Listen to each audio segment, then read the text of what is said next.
Sa nakaraan, tinanggap si Bai bilang disciple para maging immortal. Sa The Immortal Realm, natuklasan ni Bai na ang kanyang napiling kawali ay nagagawang doblehin ang kapangyarihan ng anumang ilalagay niya dito. Gayunpaman, nawawalan siya ng ilang lifespan kapag ginawa niya ito. Fast forward 5 taon nang pinangunahan ni Bai ang kanyang sektor sa tagumpay sa ilang digmaan, at ngayon ay patriarch. Takot si Bai para sa buhay ni Tiden. Sa sandaling iyon, ang iba pang mga koponan ay lumabas mula sa portal, na nagbabantang tapusin si Bai. Humakbang pasulong si Hongzong, na insulto nang makitang maglalakas loob silang hamanin si Bai sa harap niya. Tinanong ng mga elder ang kanilang mga alagad kung ano ang nangyari, ngunit bago nila maipaliwanag, sinabi ni Bai na ang mga tao mula sa 3 sektor ay napakalupit. Sinabi niya sa patriarch na sila ay nagtutulungan mula sa simula ng pagsubok upang saktan siya. Hindi makapaniwala si Chen Yu na sinasabi ni Bai na sila ang nambubuli sa kanya, gayong ang kabaligtaran ay totoo, at tinanong niya si Bai kung gaano siya kawalang hiya. Sinabi ni Hongzong kay Bai na kasama siya nito, hindi siya dapat matakot na sabihin ang totoo tungkol sa kung paano siya nabuli. Pagkatapos ay kapansin-pansing sinabi ni Bai, na maayos siyang sumunod sa mga patakaran ng pagsubok, at hindi handang lumaban. Dahil dito, kinailangan niyang magtamo ng malubhang pinsala at desperadong tumakas. Tinanggal pa niya ang kanyang sapatos sa proseso. Sinabi ni Bai na matitiis niya sana ito kung nasaktan lang nila siya, ngunit pinatay din nila ang isang maliit na war beast tulad ni Tiden, at ang gusto lang nitong gawin ay protektahan ang master nito. Pagkatapos ay ibinulong ni Bai kay Tiden na siya na, kaya si Tiden ay nagkunwaring namatay. Nagluluksa si Bai sa kanyang pagkamatay, at malungkot na sinabi na alam niyang nag-aatubili si Tiden na umalis sa mundong ito. Para naman sa mga mamamatay tao na nanakit sa kanya, ipinangako ni Bai na pahihirapan silang lahat ng habang buhay na pagkasira ng kanilang kalikasan bilang tao. Galit na sinabi ng mga pinuno ng pangkat na malinaw na si Bai ang unang gumamit ng immoral na paraan, at sinabi na naglabas si Bai ng isang maliit na pagong na sapalarang tumama sa kanilang buong katawan. Sinabi nila na dahil naglakas loob si Bai na maglaro ng marumi, hindi sila dapat sisihin sa pagiging hindi makatarungan. Isinasaad nila na kung hindi dahil sa bagay niya na iyon, paanong walang kapangyarihan ang kanilang 3 sektor laban sa kanya, kahit na nagsanib puwersa. Nagtataka si Bai kung narinig ba ng mga elder ang sinabi nila dahil nagpapatunay ito na nagtulungan sila sa kanya, at hindi makapaniwala ang mga pinuno ng team na nalinlang sila ni Bai. Sapat na ang narinig ng Star River Elder tungkol sa kanilang pagtatalo, ngunit ipinaliwanag ni Chen Yu na nandaraya si Bai, at siya mismo ang nagnakaw ng lahat ng mga selyo. Gayunpaman, pinatahimik niya siya at sinabi kay Chen Yun na ipinahiya niya ang kanilang sektor. Ang Pinnacle River Elder ay malinaw na nagagalit bagaman, habang tinanong ito, ngunit pinigilan sila. Pinaalalahanan ni Hongzong ang iba na tapos na ang pagsubok, ngunit nais lamang ng Dao Elder na batiin ang river-defying sector, at ang batang patriarch sa pagkuha ng inheritance ng higher sector. Sinabi niya na ang kanilang mga prospect ay may hinaharap. Sumasali ang Pinnacle Elder, habang sinasabi niya na namonopolyo ng river-defying sector ang lahat ng mapagkukunan ng middle stream sa oras na ito, at mula ngayon, ang river-defying sector ay tataas sa pangangibabaw. Ipinakita ni Hongzong kung gaano sila mapagpakumbaba, habang sinasabi niya na lahat sila ay nagkukultivate sa middle stream, at ang river-defying sector ay hindi nilayo na kumuha ng dominanteng papel. Maswerte lang silang nag-iisang nanalo ngayon. Higit pa rito, hindi nila nilayo na mamonopolyo ang lahat ng mga mapagkukunan. Natutuwa ang mga elder na marinig ang lahat ng ito, at sinabi ng Dao at Pinnacle Elders na sa river-defying sector bilang kanilang kapitbahay, silang lahat ay makikinabang sa isa't isa at umunlad ng sama-sama mula ngayon. Pagkatapos ay pinaalalahanan ng Pinnacle River Elder ang kanyang magiliw na kapitbahay na hindi lang sila kumita ng yaman sa Secret Realm, at ang mas maganda pa, ay nakuha nila ang Supreme Treasure ng Star River.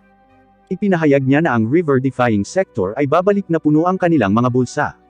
Nagpapasalamat si Hongzong sa Elder para sa paalala, habang ipinaliwanag niya na nakalimutan niya ang tungkol sa pustahan na ginawa niya sa Star River Cultivator kano ng Young Master ng Higher Sector, at sinabi kay Chen Yu na wala na siyang lugar sa Middle Stream.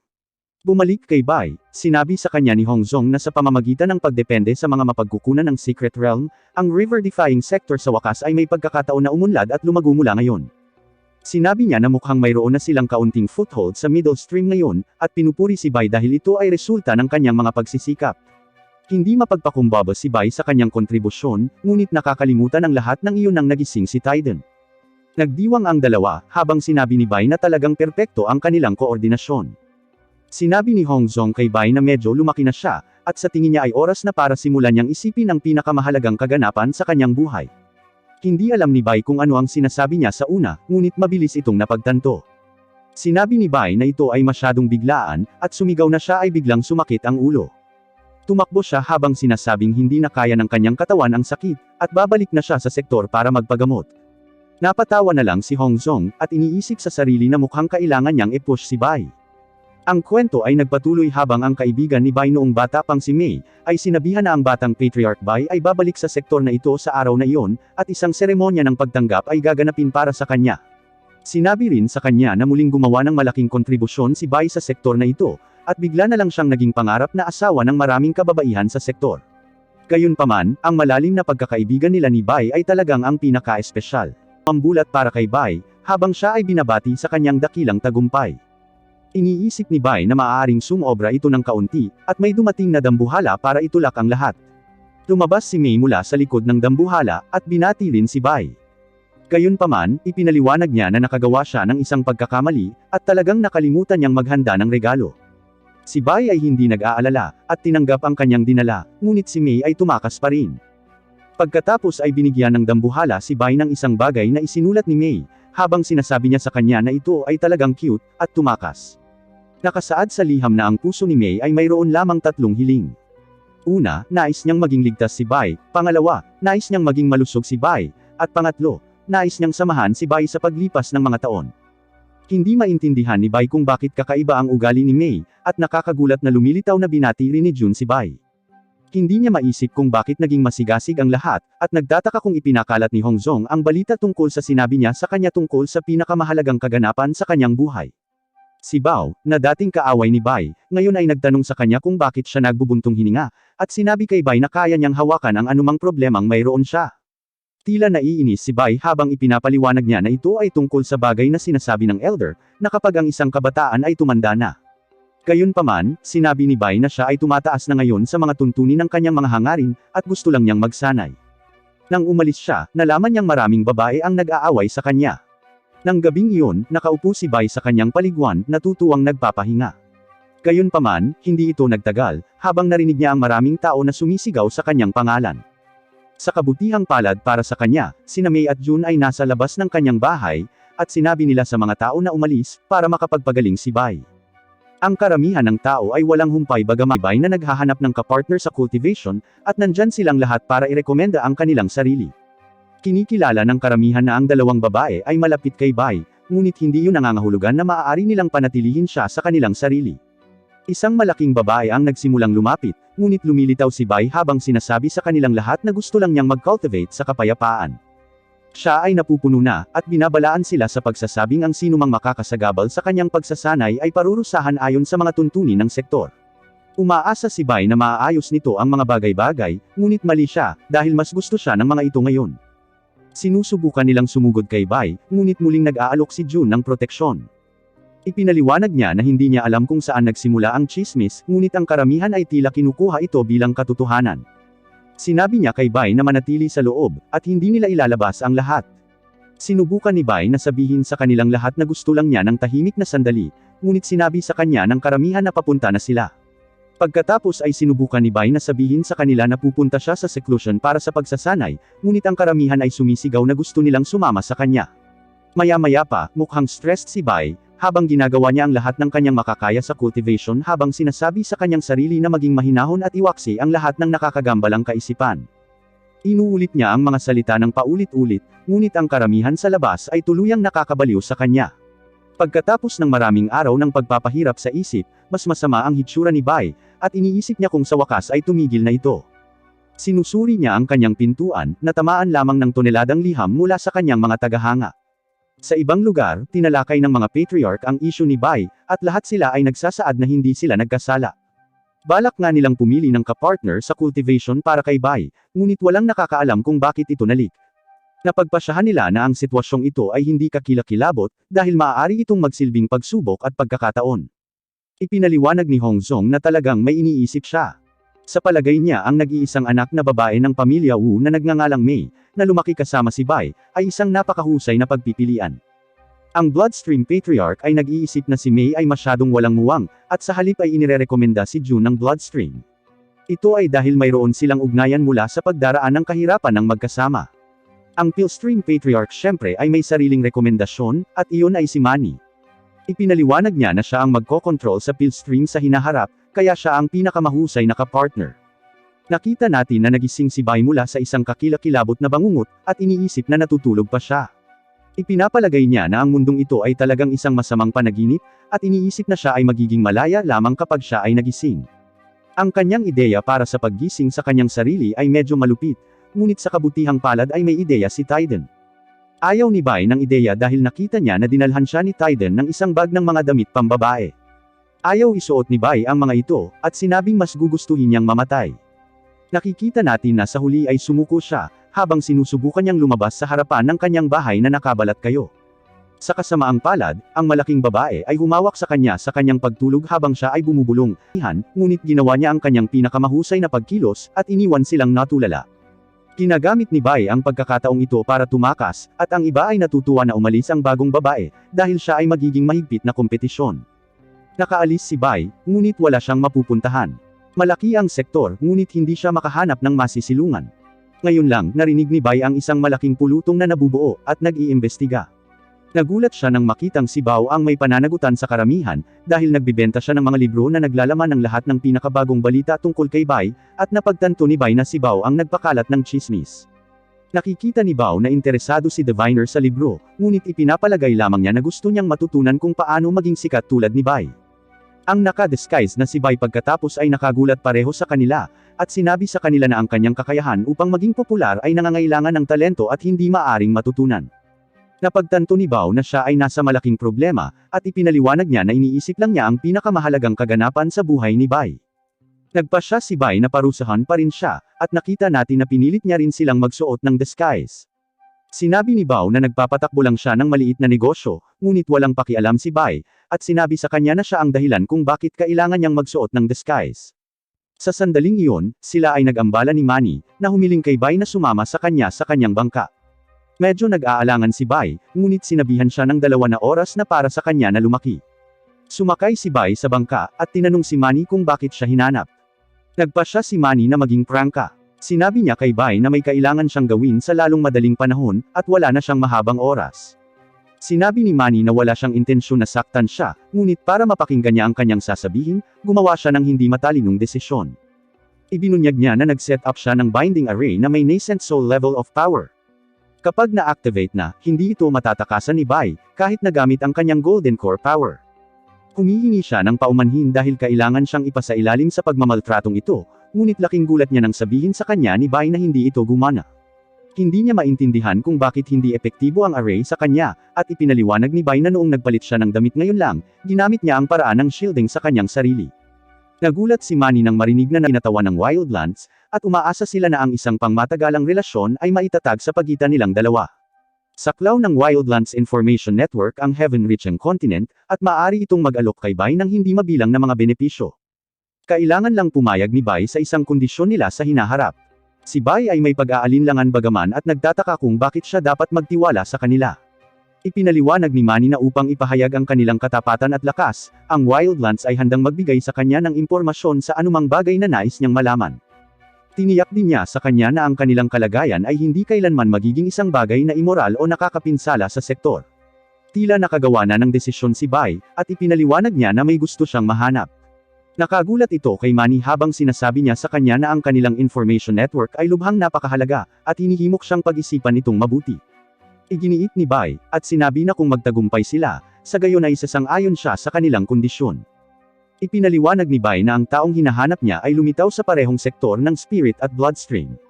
Gusto niyang malaman ang totoong pagkatao nito, at Faye ang pangalan nito. Nagpatuloy ang kwento nang sinabi ni Bai kay Manny na gusto niyang mahanap ang isang taong nagngangalang Duling Faye. Sa Starry Sky daw Pinnacle Sector, nakita natin na may isang grupo ng mga lalaki ang tumatakbo palayo sa isang bagay. Sa kasamaang palad para sa grupo, marami sa kanila ang pinatay ng isang blade. Ang isa sa mga lalaki ay nagsimulang bumuo ng isang void-shattering array, at hiniling ito na bantayan ang kanyang grupo. Siya ay umaasa na maaari itong agad na tumawid sa mahabang distansya, di gumagana sa oras gayunpaman, at mas maraming miyembro ang napatay. Isang boses ang galit na nagpapaliwanag na hindi sila dapat naruroon, at masasabi natin na naramdaman ni Manny ang lahat. Ipinaliwanag niya kay Bai na hindi mahanap ang taong hinahanap niya, at inutusan siyang bigyan sila ng iba pang target. Ipinunto ni Bai na sinabi niya sa kanya na saklaw ng Wildlands Secret Network ang Heaven-Reaching Continent. Nagtataka siya kung bakit hindi sila makahanap ng Foundation Establishment Cultivator, ngunit sinabi niya sa kanya na ang background ni Faye ay hindi kasing simple ng iniisip niya. Ipinaliwanag niya na sa sandaling ilabas ang misyon, ang kanilang mga lihim na ahente na nakatago sa buong kontinente ng Heaven Reaching ay inatake ng isang mahiwagang kapangyarihan sa halos parehong oras. Sinabi niya na ang background ng taong ito ay hindi maisip. Ang mga ahente sa Starry Sky daw Pinnacle Sector ang pinakatrahedya, at agad silang napatay, walang nakaligtas. Pinayuhan niya si Bai na huwag subukang hanapin siya muli kung gusto niyang mamuhay ng maayos, ngunit sinabi ni Bai na kahit sino pa siya, kailangan niyang makahanap ng sagot. Napagtanto ni Manny na ang babae na ito ay napakahalaga sa kanya, at iniisip na hindi magtatagal bago sumang-ayon si Bai sa kondisyon ng Wildlands. Pagkaraan ng ilang oras, ang lupa sa paligid ng sektor ay nagsimulang umuuga ng marahas, at iniisip ni Diviner kung ngayon na ba ang araw na sasapitan siya ng kalamidad. Isang bagay na napakalaki ang lumalabas mula sa langit, at isang napakalaking pressure ang pumipilit sa lahat na lumuhad. Ito ay isang higanteng kamay, at sinabi ni Hongzong na ang pressure na nararamdaman nila ay mula sa isang late-stage celestial cultivator. Nagtataka si Bai kung sino ang makapangyarihang tao na ito, at ipinaliwanag ni Manny, na sa malawak na cultivation world ng Eastern Ley Line, iisa lang ang tao sa celestial realm na may hitsura ng isang batang lala, at ipinakilala niya ang kanyang sarili bilang si Li Yuantian mula sa Sky Domain. Inaanyayahan siya ni Hongzong, at sinabi ni Li Yuan na tumayo ang lahat. Si Bai ay ganap na namangha nang makita ang isang tao sa celestial realm, at sinabi na sa kanyang presensya, sila ay parang mga langgam lamang. Sinabi ni Li Yuantian na huwag maalarma, dahil isang bagay lang ang pinuntahan niya, at iyon ay, para pumili ng mga hostage mula sa river-defying sector, na ipapadala sa master sector para ipagpatuloy ang kanilang cultivation. Gumagamit si Li Yuantian ng ibang anyo para maingat na pagmasdan si Bai, ngunit tila may napansin din na kawili-wiling tao sa malapit, at nakita natin na ito ay ang sinapian na si Wen. Pagkatapos ay pumasok si Li Yuantian kasama ang mga patriarch upang talakayin ang sitwasyon. Hindi maintindihan ni Bai kung ano ang ibig niyang sabihin sa hostage, kaya ipinaliwanag ni Manny na ayon sa mga alituntunin ng Starry Sky daw Pinnacle Sector, ang middle string sectors ay kailangang magpadala ng mahahalagang individual bilang mga hostage doon, upang ipagpatuloy ang kanilang cultivation bilang pagpapakita ng kanilang katapatan. Binigyang diin ni Bai na nangangahulugan iyon na ang tao ay kailangang umalis sa kanilang tahanan at mawala ng kalayaan ng labis na hindi na sila makakabalik. Sinabi sa kanya ni Manny na tama iyon, kaya't ang tao ay nangangailangan ng malakas na suporta at mga kaalyado upang maglakbay kasama nila. Pagkatapos ay ibinunyag niya na ito ang kondisyong binanggit niya. Nabigla si Bai nang marinig ito, at napagtanto na ang hostage na kanilang napili ay siya. Sa loob, sinabi ni Li Yuantian na mahusay na gumanap si Bai sa Legacy Land, kaya siya lang ang kandidato para sa isang hostage. Ipinahayag ni Hongzong na habang siya ay nagpapasalamat sa kabutihan ng Master Sector, ang cultivation realm ni Bai ay mas mababa, kaya tiyak na hindi siya ang perpektong kandidato para sa isang hostage.